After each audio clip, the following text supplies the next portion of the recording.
E allora eccoci qua signori, noi siamo al gran completo, io mi sento un poco emozionato anche perché se il Signore si può girare mostro quello che è il nostro piccolo gioiellino, è un batuffolo di penne.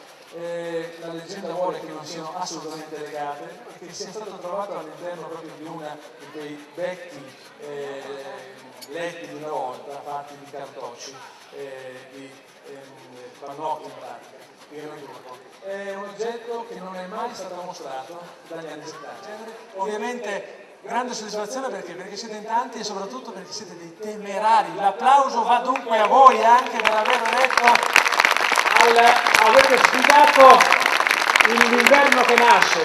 Allora signori, noi stiamo veramente per concludere. Che dire ancora?